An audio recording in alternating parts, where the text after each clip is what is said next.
So let's take a look at some of our tidbits of history that I think are interesting, and not only interesting, but can also help us think about theologically how we want to approach the season. So, the second century church, as you heard, if you've watched the Advent one, began to celebrate Pascha or Easter, although every Sunday is still considered a little Easter. And it was a fixed date on the Jewish calendar, the 14th of Nisan, right? The calendar, not the car. And it was the unitive celebration of the whole of Jesus' death and resurrection and the time par excellence for baptisms. So that was the beginning date, the earliest date that we see baptisms taking place. And that is in that night right before the celebration of Easter, in that darkness of night. It is the metaphor or the analogy of going into the grave and coming up into new life with Christ, or into the womb and being reborn in Christ, right? Both of those beautiful dark places, birth and death and rebirth, which is so much a part of our tradition.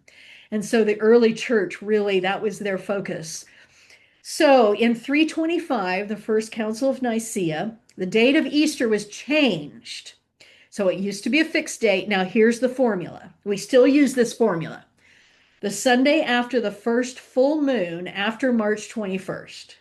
Okay, so that's the formula. The Sunday after the first full moon after March 21st. So whenever there's a full moon after March 21st, you can Google it, and you can find the full moon that happens after March 21st, and it's the next Sunday. That's going to be Easter.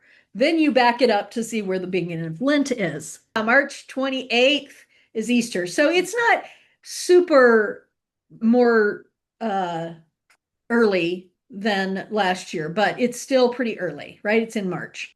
All right. So by the fourth century, when Christianity is all the rage, the one-day Pascha has developed into many more commemoration, partly thanks to Constantine's mama, right? So Emperor Constantine made it legal. Constantine's mama, Helena, loved to party, and she was very devout. Okay. And so she went to Jerusalem. She began to say, and this is where this happened, and this is where this happened. And we need to have, on every day of Holy Week, we need to have something happening at these places. And so we got the expansion of Easter into that Lent. Now, remember what I said about Advent was a preparation for baptisms. Same thing with Lent. Lent becomes that preparation for baptisms on Easter Eve. But then Holy Week, as you can see, gets fleshed out to actually what we know today: Palm Sunday, Maundy, Thursday, Good Friday, Holy Saturday, and Easter Day. So by the fourth century, we really have the calendar that we know. So the Council of Nicaea also sets a 40-day minus Sundays, right? That's how you compute how long Lent is with that 40 days. You don't count Sundays because they're what? Still a little Easter. Season of preparation of catechumens for baptism. By the late 4th century, early 5th century, Augustine writes of Lent as a season of preparation for all Christians. Now, why does he do this? Because by that time, you don't have entire nation states being converted to Christianity. That happened early on in the 4th century when it became legal. It became the state religion, actually. And so we had large numbers of people being baptized. And so we had a large number of people being prepared for baptism. And that trailed off. And so Lent needed a reason for the season. And so that's when it became a season of preparation for all Christians. And that's really kind of the flavor that we have today. Plus, it became a little more penitential. By the 11th century, Ash Wednesday is made mandatory. So that's like pretty late, right? That's several centuries on. And it became the flavor of the season because we had a rise in monasticism.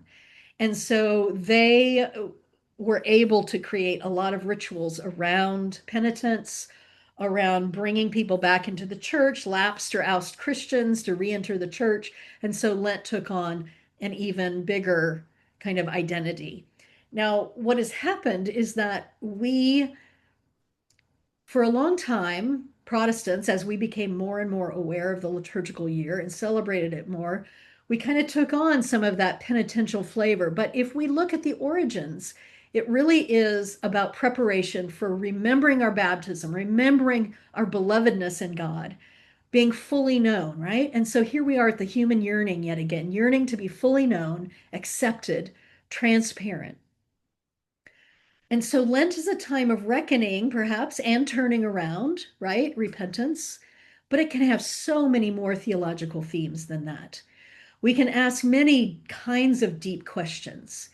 And so these themes range from preparation for baptism, right? So going back to the earliest origins for Lent, journey to new life. So it could be a time of preparation for baptism, but also it can be a journey, as I did in the series Roll Down Justice. It focuses on our baptismal vows, and we can reaffirm those vows in Holy Week, which is a beautiful journey. Claimed, named, adopted, wash. We are part of God's body. We are part of, as disciples of Jesus, we are part of already that resurrection, that new life. But also the idea that the scripture often comes of Jesus wandering in the desert at the beginning of Lent. And so being on a journey, follower, path, wilderness wandering. Last year I did The Way based on that beautiful movie. Oh, yet another one that I just will forever love creating. And I hope you all loved doing it, those of you who did. But that really spoke to this journey kind of theological theme for Lent. Conversion, change, turning around, new start, getting right, integrity, discerning next steps, slowing down, contemplation, cocooning. It's lovely the way that our modern churches, folks in our church in these contemporary times have really taken on Lent as a time for heightened spiritual practices. I love that. And kudos to spiritual leaders who have developed this and nurtured this over time. That's really been a wonderful development just in my lifetime, right? Um, I had a young pastor fresh out of seminary when I was a youth, and he introduced early morning devotions that I have carried with me into my adult life. He introduced Wednesday morning Bible studies during Lent before school.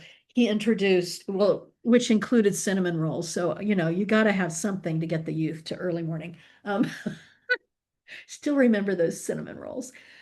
He introduced vigils, keeping vigil during Holy Week.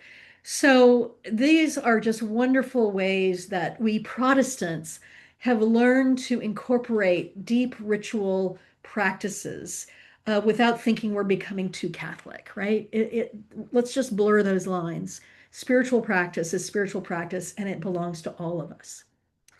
So this year, year B, if you follow the lectionary, we have the Worship Design Studio series that I created 3 years ago called What Are You Up To?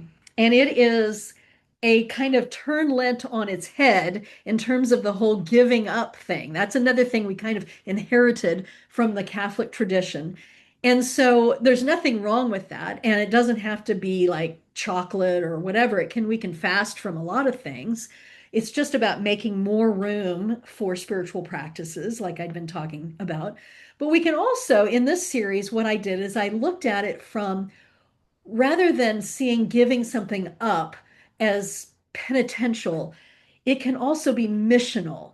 We can also make more room in our lives to be up to something good in the world. So get up to something instead of giving something up was kind of the word play. Let me play this trailer for you to give you the essence of it and remind you. Some of you will have already done this who've been with me for a while. Some of you will not have who are new to Worship Design Studio.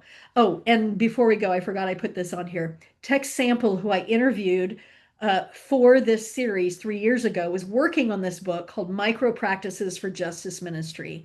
And it's exactly what this series is talking about. And that book has come out since the series. And so that is ready for you all to use it as an accompaniment as well. Okay. Sorry. During the break, I moved my cheat sheet about what was coming next away from me to plug it in the next room, and I didn't bring it back. So I don't know what's next on these slides. So I'm just winging it at this point. So this is, I just told you all of this stuff. We can be up to something. But let me just highlight the second paragraph. Instead of bemoaning what we can't do, which is what a lot of our churches um, maybe get stuck on sometimes. We're so small, we can't do this. We don't have no budget, we can't do this, etc. So this is kind of a mind shift, right? An attitude shift. Instead of bemoaning what we can't do or used to do in a culture where measuring up to external standards seems impossible, this Lent will celebrate the small things that we can do right now to respond to God's call in our place for our time. And so those themes that I talked to about small actions are enough. We don't have to measure up, right? Oh gosh, we measure everything, we judge everything in our society these days. Are we measuring up? Are we doing enough? It's enough to just be uplifters. And hot air balloons are the anchor image in this, and I had a great fun with this. And and I just found in the scriptures, we'll see in the cheat sheet in a moment, the word up just kept coming up. So here we go. Here's the trailer.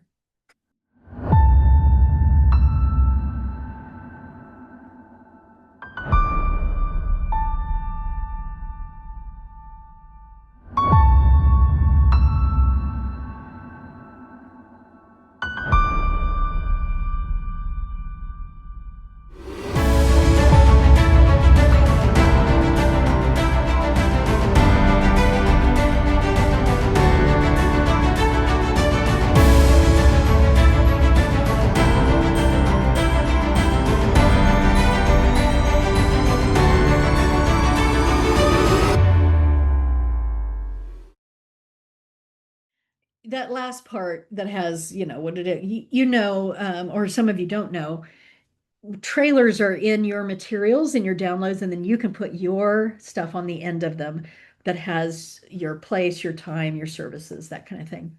So that is the essence. And you feel that energy from that music. That's really, I wanted to have a Lent series that would be energizing, right? Yes, contemplation is good, and there's part of it that's contemplative, but Lent can also be energizing in terms of our own devotion and dedication to making the world a better place, because that is part of our baptismal vows, right? So the other one I want to highlight from our library is Entering the Passion of Jesus, Picturing Ourselves in the Story. This is a non-lectionary one, and it is the one that we were in the midst of when lockdown occurred. And so a lot of you, have been with me for a long time because this is what, 6 years ago. Got to do, maybe you did it, but you didn't get to like really do it because in the middle of it you had to go online and scramble. And we proceeded, and I helped you proceed with that. But I think 6 years, you know what? We could repeat things. I think it's okay to repeat things, even if you're in the same community. And if you've never done it before, oh, I love this one. Now, here's what this one is all about. It is based on Amy Jill Levine's book called Entering the Passion of Jesus, A Beginner's Guide to Holy Week. One of the things that happens is that a lot of people come to Lent, they come to Palm Sunday, and the next time they come to church, it's Easter. And they miss that story, that Holy Week story, that is such a huge part of our faith journey. And it's a huge part of the joy of resurrection because we've known the depths of despair. And that is true for all of our lives. That's the human condition right there. And so instead of just cajoling people to come to Holy Week services, I decided to create a whole Lent series that goes through every part of the Holy Week story. And so the events of Christ's Passion don't receive enough time in our worship and study, and they're important to our faith journey. So how might taking a closer look at the ancient story open us to deeper conviction for our role in its ongoing message. And so these themes that come out of this, the Holy Week story was not just a historical event. It was, it's a prototype for the suffering in the world. It really is. I mean, every affliction that we can see that happens in Holy Week, we see that happening around the world. Um, it's our story. And that's the theme song by Chuck Bell, one of my dearest collaborators, is powerful. And we sing, enter the passion, enter our story, right? Um, and the image, the anchor image is artwork and that from the Vanderbilt Library of Images and specific pictures and its frames. So picturing ourselves in the story. So let's just watch this trailer.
So that's the theme music. So you'll have that score and they're singing to it as the threshold song.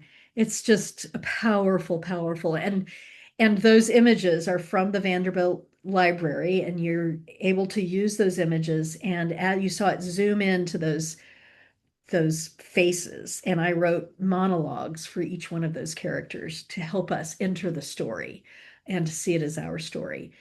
So it is one of the most powerful series for Lent, I believe, in the library. And so think about it. Think about it. Now, here's we have 11 right now because I started these fully scripted series in Lent that long ago. So now the one I'll do, it will be number 12. And you're wondering, what will you do, Marcia? And I'm going to tell you at this point, I don't have a clear decision, so I'm not going to nail myself down. Um, I really want it to be a good addition to the library, and I have an idea of a collaboration, and I don't want to announce it because this collaborator hasn't agreed yet, but I'm excited about the possibility. So I'm not going to tell you right now what that new Lent series is, but I will soon because I start production of Lent in 2026 for 2027. And I like for it to be out by the end of December, especially this year when Lent will start fairly early. It'll hopefully come out before then. Um, so lots of different possibilities, as well as you may have, as you discern context, we talked about in the first hour, as you discern context, there may be something specific that you want to do. There may be a specific book, a movie, a theological concept, etc., that you want to develop. And so I want to support you in that as well. And we have in the worship education part of the new Substack home, there is a design course that takes you through all the steps that I go through to create a series. And so I hope that, you always know that that's a possibility. But I know that most of you are here because you want a jump start, and I have made it easier for you in your ministry to have a starting place, and that's great. So I will be creating another one. What I really wanted to make sure that you knew, especially today, is that even though I have greatly reduced the price of an annual subscription, it does not mean that I'm not creating anymore. Um, in fact, it gives me more time to create. And so uh, streamlining everything is really helpful for me to be able to do the parts of this business that I love to do and less of the parts that I don't love to do, right? We all would like that. We all would like that streamlining, right? Okay, so to be revealed at a later date what my new Lent series will be, but plenty to choose from if you really need to nail it down right now. So again, I have the cheat sheets for the Revised Common Lectionary. Um, this, look at these. I mean, you can just glance at this and see that again, this is about covenant.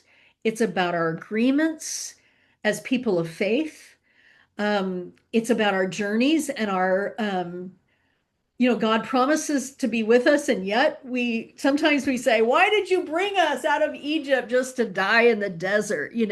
We want to go back to even the worst things. It was terrible, but at least we knew what was going on.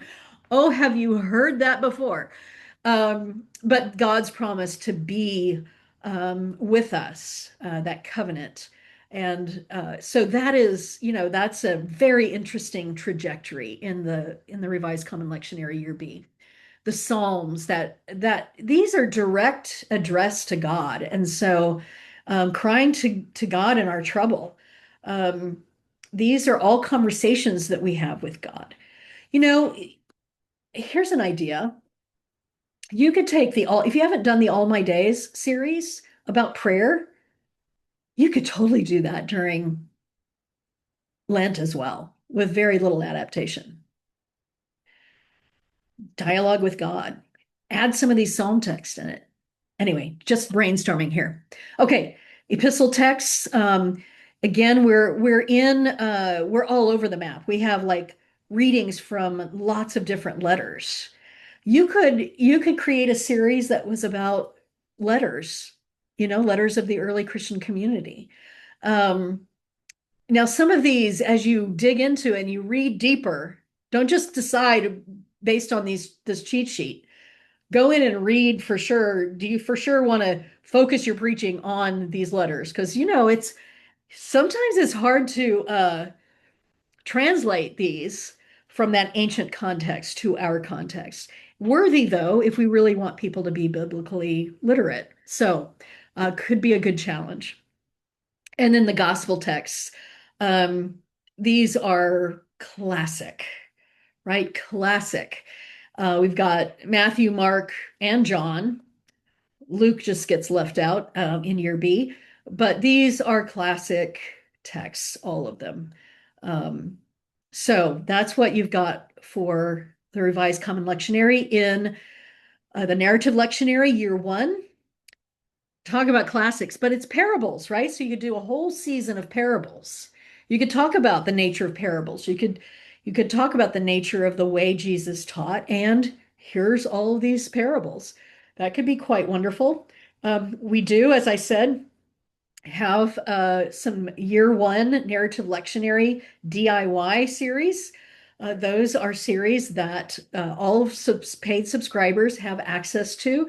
Tons of ideas, scriptures and synopses, everything you need, but you'll have to sift through it, decide what you're going to do, and create your own scripts and order of worship. All right. And this one is called Are You Kidding?